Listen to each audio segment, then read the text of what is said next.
What's up, fellas? All I gotta say is, we're so fucking back. Woo! Hell, we're back as college football fans, not just UNLV fans. But the Rebels, you might as well just put them in the playoff spot again. Come on, G5 contender right here. You don't gotta think about it. Dan Mullen got the ESPN connects. Just pencil us in right now.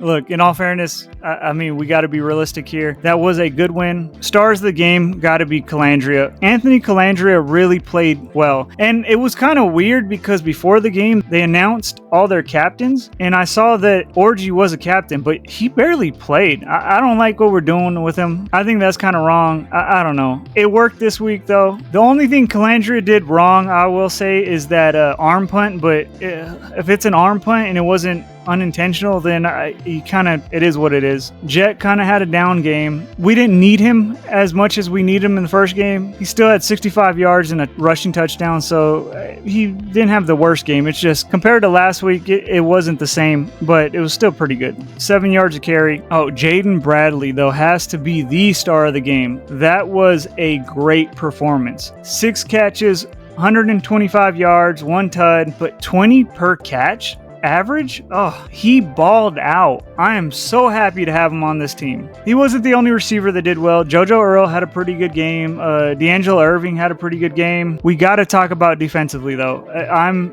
very proud of this team.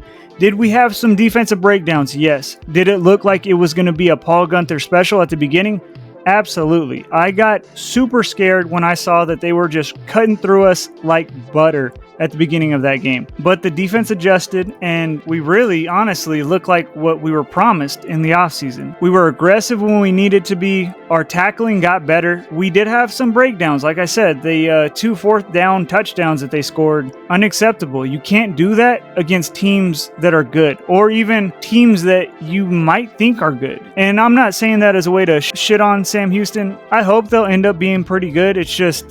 It's not looking good for him right now. Phil Longo kind of still needs to figure out what he's going to do. Overall, I think we redeemed ourselves from last week's embarrassment, but there's still not enough sample size for me to say, yeah, okay, we are the best, even in this conference yet. There's still going to be competitive games in this league. The Mountain West is wide open. It was a much needed win. We still have some things to work on, but God, it feels good. After last week, this feels great. We are back on track. I don't know if I would say for the playoffs. I mean, maybe that's a little far. But right now, I think we can say that we are in contention for the Mountain West. The Mountain West as a whole right now looks kind of weak. You can thank Boise for that.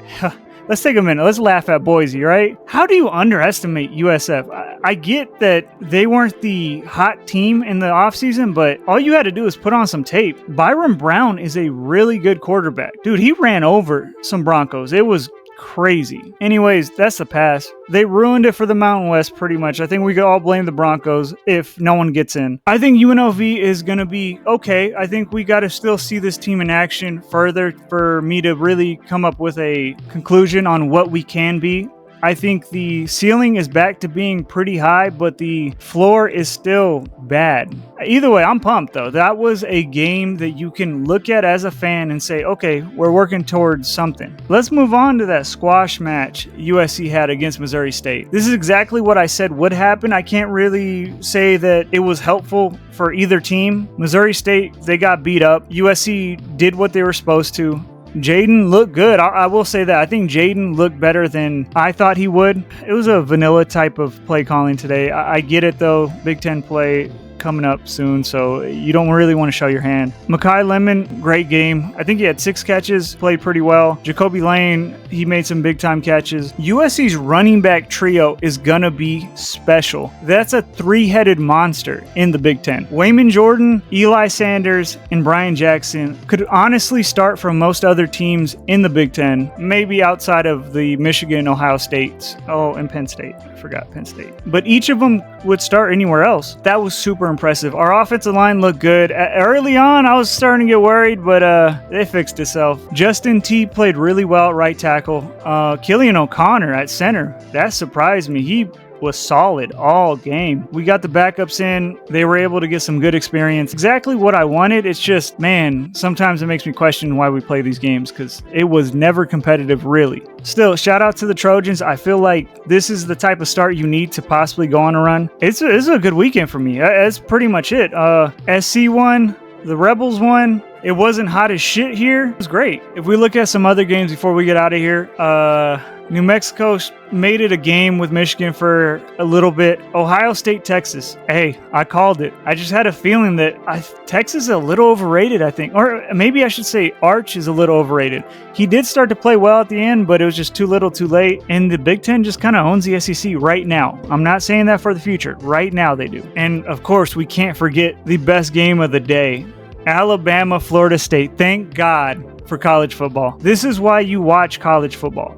Honestly, without these type of games, the sport would be boring. Shout out to Thomas Castellanos, probably playing the best game of his career. I don't know if that's true, but it felt like it. And his numbers aren't going to tell you that because they were kind of pedestrian. He talked all that shit in the offseason and backed it up. I think we can safely say that Alabama is no longer Alabama. And that's not me hating, because I love DeBoer. Well, I like him. BK finally got his first opening game win as a LSU coach. That was actually a pretty good game. I mean, I enjoyed it, so it was pretty solid. All right, anyways, I got to get out of here. I'm going to finish up watching this UCLA-Utah game. Utah is absolutely destroying the Bruins right now. So that's pretty cool. Hopefully UNLV can learn from this and we can copy this. I don't know. Be kind of fun. Anyways, if you like this video, I'd appreciate it if you actually leave a like. Let me know what you guys thought about this weekend or what you think is going to happen next week in the comments. And if you like stuff like this, think about subscribing. All right, see ya.